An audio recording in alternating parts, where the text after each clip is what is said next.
Welcome to another episode of The Artsy Raven, a show about writing and publishing with your host, J.F. Gerard. Welcome to the Artsy Raven podcast. I'm your host, J.F. Gerard. Today's episode is called What If America Hadn't Been Invaded by Europeans? And we will be speaking to Maya Svevak, author of Svevi Avatar, Persecution of Constantina. I want to note that this is a very special podcast. Maya will be sharing her artwork and website related to her books. If you are listening to this podcast, you won't see the images. But on the YouTube version of the podcast, instead of the normal interview style with faces, you will be taking in artwork and images. Thank you, Maya, for sharing this. Maya is an author, artist, and activist who takes an interdisciplinary and multi-perspective approach to her work. Through her fictional writing, Maya aspires to absorb readers into the fascinating, often mystical worlds of people who are marginalized and ignored: the indigenous, dark-skinned, disabled, exploited, and abused.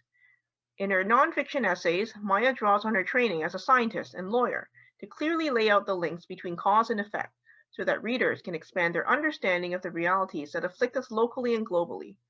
Maya has worked at the grassroots levels with disenfranchised communities around the world, where she continues to meet awe-inspiring individuals. She is a global citizen who has lived in many different countries and so has had the good fortune to understand the human experience from a rich variety of perspectives and cultural contexts. She hopes to transition to writing full-time very soon. So thank you, Maya, for taking the time to speak with us here at the Artsy Raven. Thanks very much for having me. I'm really looking forward to this conversation. Okay, can you sort of tell us a little bit about yourself and why did you start writing? Yeah, so I professionally I went into very kind of rigid fields. One is science, so I was a scientist for many years, doing basic research, and then I became a lawyer. And both fields have rules associated with them about how you think, how you write, how you conceptualize the world, how you present your understanding of the world. And at heart, I'm a very creative person. I am an artist, I'm a musician, and I like to express myself.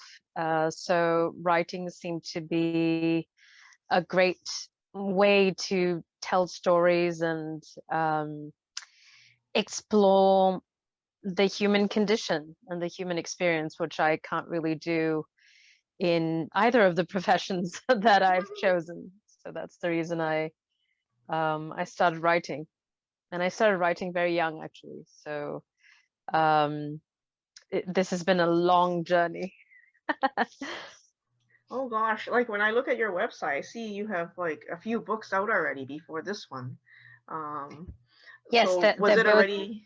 they're both related to this world. So I created this world of Svevi Avatar about 2 years ago, and because I love art, I decided to also create a graphic novel based on a novella that I wrote that's about one of the characters in the Svevi Avatar novel pentology. So those books can be read anytime. They're self-standing, but they do belong to the world of Svevi Avatar that this novel will really delve into.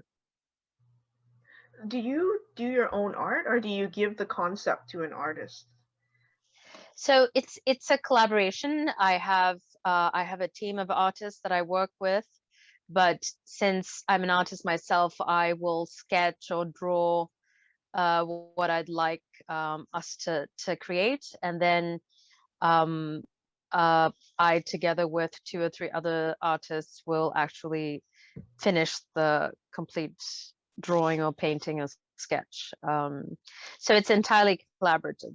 I'm not a professional artist, so these other artists are professional artists. So I think we each bring our own strengths, but hopefully the end product is pleasing and thought-provoking. So we are talking, and on March 20th, I believe you have another book coming out.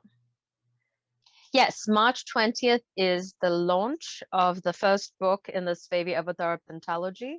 The first book is called Svevi Avatar, Persecution of Constantina, and it will introduce readers into this alternate reality world that I've created so that I can explore what I call the 7 compelling eco-social issues of our time.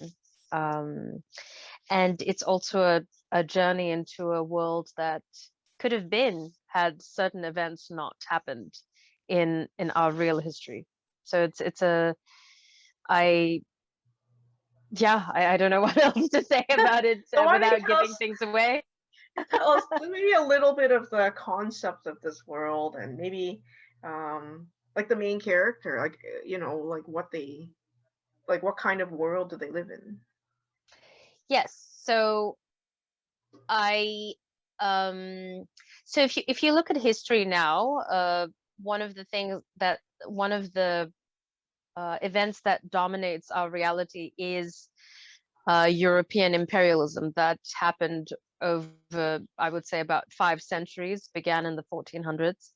And the world right now is a consequence of that imperialism. So the Spanish, the British, the French, they tried to conquer and subjugate almost the entire world. And as a result, we have colonized societies, we have settler societies, and um, we have various economic and legal and political repercussions of this imperialism.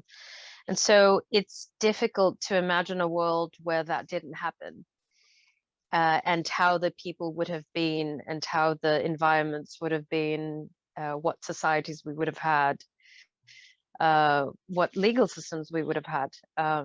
Would people have been better off? Would people have been worse off? So I created this alternate universe where these kinds of, well, first of all, the Europeans never invaded the rest of the world. They didn't invade Africa or India or Asia or the Americas. And even far back beyond that, there were no invasions of any kind. That there was no proselytization, there was no religious conversion, there was no patriarchal takeover of societies in the world. There was no ecological destruction. And I thought it was important to create such a world so that people can imagine what other ways of living look like. Because I think in the current discourse, there's no space for for not being the way we are, so not being urbanized, not having basically English and French and Spanish as the main languages of the world, not having education systems that look the way they are, not having legal and trade systems that would the way they look the way they look now. So I know I'm being very abstract in describing this world, but one of the main issues that I talk about is indigenous people and their relationship to their ecosystems, and what would have happened if they had retained ownership and guardianship of their ancestral lands. What would the world look like? What would the world look like if the power dynamics had been flipped? If indigenous people had more power than the colonizers? So there are these kinds of questions which I think make it very interesting to explore different topics. Okay. Because I'm just looking at the title, The Persecution of Constantina. Like, is your main character a female?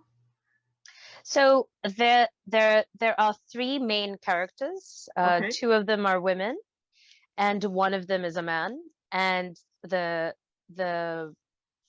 the first novel takes place in a land called Constantina, which basically corresponds to where Washington, D.C., Maryland, and Virginia would be on the east coast of the US. Mm. And it's a settler colony of Europeans. But the whole continent is still indigenous. It's still it's still the ancestral place of Native Americans and First Nations people. So basically, the novel starts with these Constantinas, these people of European descent, trying to take over the rest of the continent of the rest of the world. So it's sort of incipient imperialism, if you will, but the power dynamics have changed. And Andrew is a Constantinian, and he is of European descent. Okay. And he is the protagonist of this novel. Okay. So, okay, I'm trying to imagine this world because I was born in Canada, and it's even like going back to Asia is a shock to discover, how different things are. So this book is it's a big idea, like that if that America hasn't been invaded by Europeans. It's a very different outcome, of course. Yes, and it's not just America, right? I mean, the Yeah, British, for it's example, everywhere. they conquered, they subjugated Africans and Indians and looted many different countries. And there, in this world that I've created, there was no wealth transfer from the rest of the world to Europe. There was no genocide of hundreds of millions of people. So, but now these settler people are trying to stop that kind of dynamic. So basically, the books will be exploring what happens now when imperialism is trying to take root. So at this point, at this point of when you're starting the story, have things settled down? Like when I think about past history, there's always battles for land, and I mean, even Asia, like Japan, Korea, China's all fighting each other. So at this point, like things have settled down. Is that when the story starts? So the story starts when, for 12,000 years, there's been peace among all the indigenous peoples because they Okay. work together and live together in harmony. But as I said, some people from what I call Europa, which basically would correspond to Europe, some people from Europa are trying to become imperialists. So they're trying to conquer Mm-hmm. the rest of the world. So the conflict is Okay. that in this world of harmony of indigenous peoples all over the world, these Europeans are now trying to subjugate others, and it's difficult for them because the indigenous peoples have powers they don't. And so it's as I said, it's a flip of the power dynamics. And the question is, how will the indigenous peoples deal with these would-be colonizers and would-be invaders? So that's sort of where the conflict arises. And the other flip is that these indigenous peoples are led mostly by women, Mm-hmm. whereas the colonizers, the European colonizers, are led mostly by men. So there's also a dynamic between what if the power structures were reversed between men and women. So basically there are lots of reversals here, and we follow what history would look like if the conflict had begun with that premise. Okay, so I read a little bit because you have a blog called Maya's Musing on your website, and there you talk about the 7 core eco-social issues of our time, such as the indigenous peoples, the environment, identity, gender violence, capitalism, health, and culture. So I guess all of this comes into play in the book, and this is something you think about a lot. So I mean, on your blog, like you write, how often do you post on your blog? Like once a month? Like you must think a lot before you write, because I see your pieces are very detailed whenever you post. Yes, so I don't just have a blog. I publish, I would say maybe every 2 weeks. I publish an article on medium.com, and Oh, okay. if you go to my website mayasvevak.com, there are links. There's a link to my Medium page, and that is where I publish the nonfiction pieces that I write, and they they they mostly are an exploration of one or more of these 7 eco-social issues that you discussed. And yes, they're important to me because as an Indian woman who has lived in many different countries. Many of these issues have affected me personally, and I have worked with marginalized communities around the world, and I have experienced along with them the struggles that they go through and they face, which are related to these 7 ecosocial issues. So I write about them, and I think it's important to have points of view out there that aren't mainstream points of view, that aren't written from a Eurocentric perspective, that aren't written from a kind of urban perspective. So that's how I try to write, and that is how my novel. I've tried to write my novel as well, to write from indigenous perspectives, from Indian perspectives, from people of color perspectives, from female perspectives, but also from the mainstream perspectives, because there's always a conflict between people. And so that's what you'll see in my nonfiction pieces as well, which obviously are nonfiction, so they're factual, but they do talk about various issues. Now, how did the process of publishing work for you? Like, you finished all these books. Like, did you look for an agent, or like how did the publishing process work? Yeah, that's a that's a good question. It was a bit disheartening. So I read books about it, of course, and all the books talk about how you get rejection after rejection after rejection, and Yes, probably that's hundreds of rejections, and sometimes or often no responses at all. But I did my manuscript for the novel was read by several agents, and they all loved the book, but one of them was frank enough to tell me what the issue was, and he actually, so I'll paraphrase a bit of what he told me. So he told me that and he might be wrong, I don't know, this is just what he told me. He told me that traditional publishers apparently are looking for books that will be commercial successes based on what they believe the mainstream readership wants to read. And so he told me, if you are writing from a non-mainstream point of view about non-mainstream topics, then traditional publishers see that as a risk, and they won't want to take you on. And so he's the one who suggested that I try to either publish the book myself or go with an independent publisher, a hybrid publisher. And then once the book was established, then I could go back and try to find a traditional publisher. So that was disheartening, because essentially you told me it's because you're Indian writing from indigenous and Indian perspectives, a traditional publisher will not pick up your book. And that was, it's difficult to hear, because here we are in 2021 and I still can't be myself and be picked up by a traditional publisher. So it was disheartening to hear. But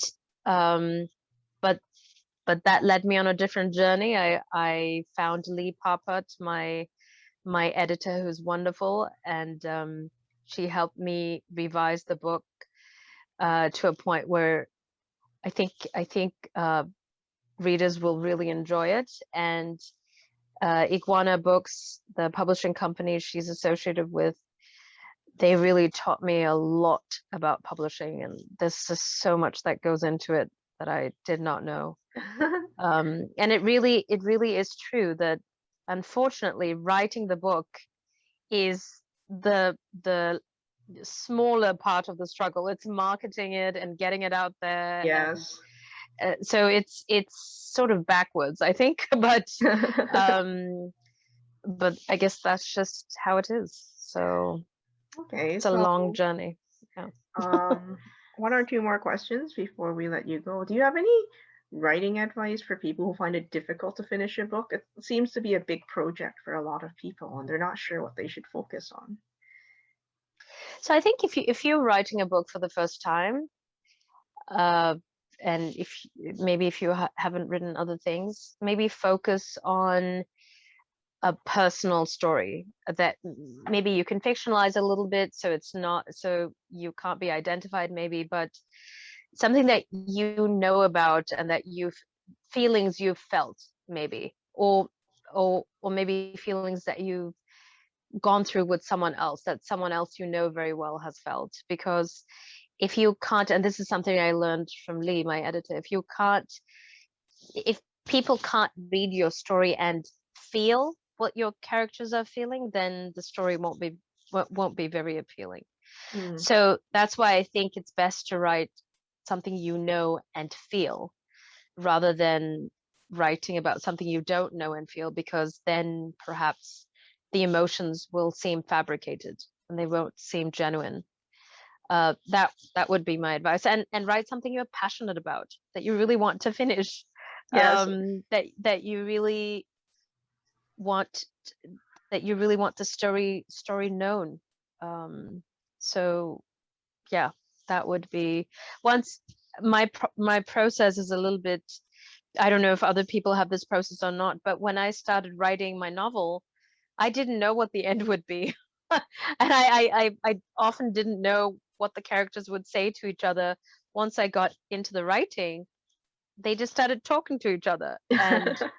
And sometimes I felt like it wasn't coming from me. I felt like it was, the characters were just writing themselves on the page. And I don't know if other authors experience that or not, but you become the characters essentially.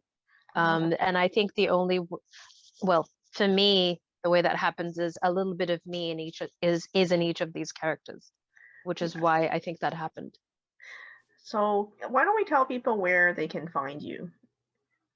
Sure. So there are two websites that I would direct people to. One is sveviavatar.com. That's the website for the novel universe. And the other is my website, the author's website. It's mayasvevak.com. And we have many different social media accounts. They are all linked from both websites. So we're on Instagram, Facebook, Twitter. I believe I have a Goodreads account where we have 2 YouTube channels.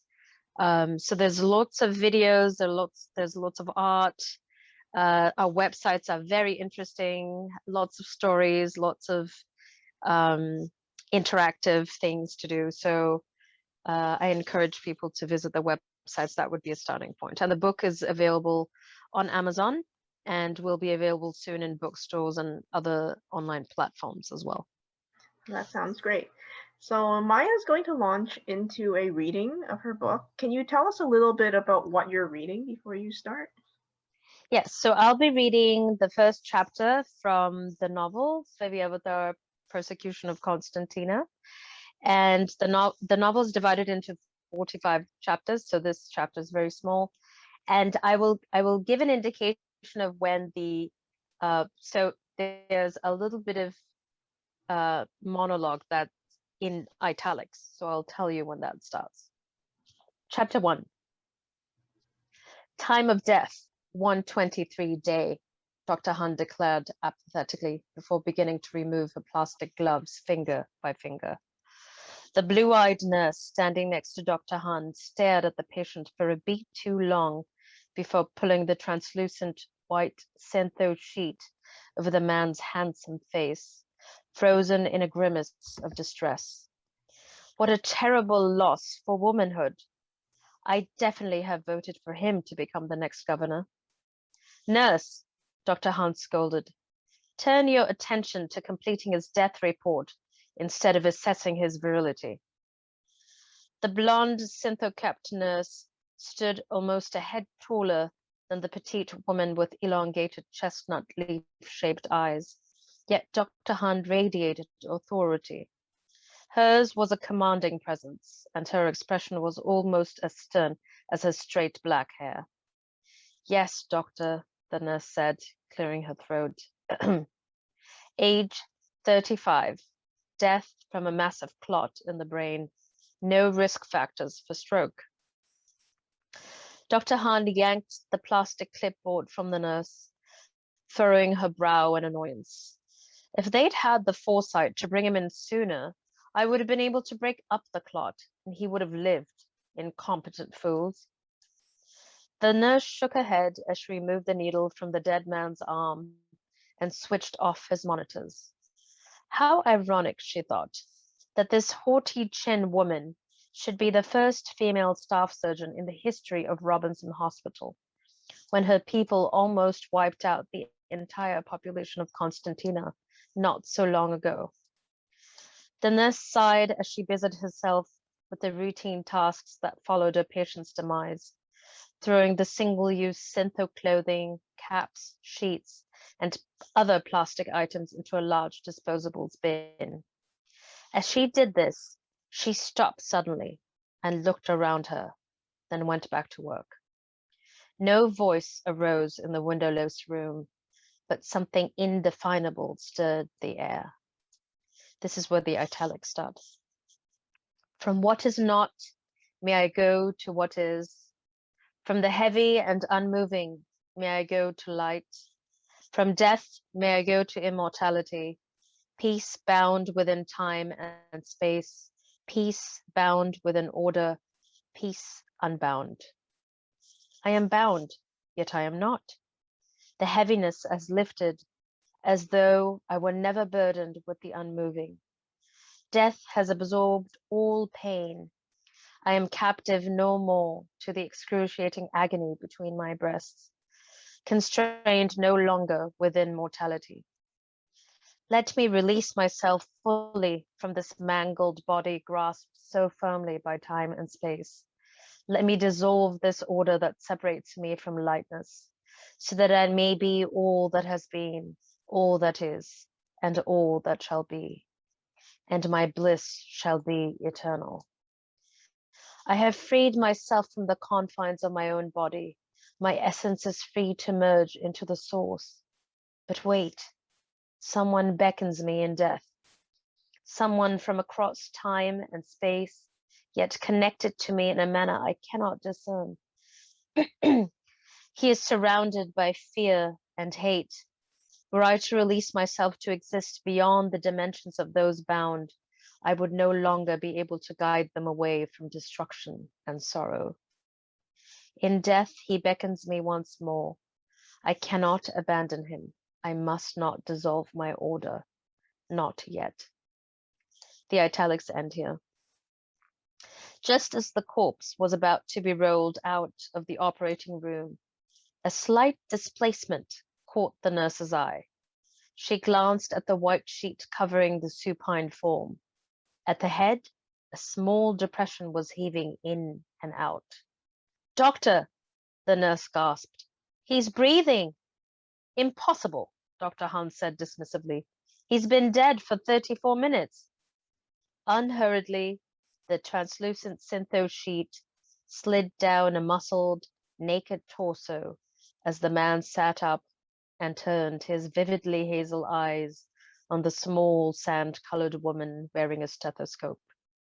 Dr. Hans' narrow brown eyes widened in mute shock. That's the end of chapter 1.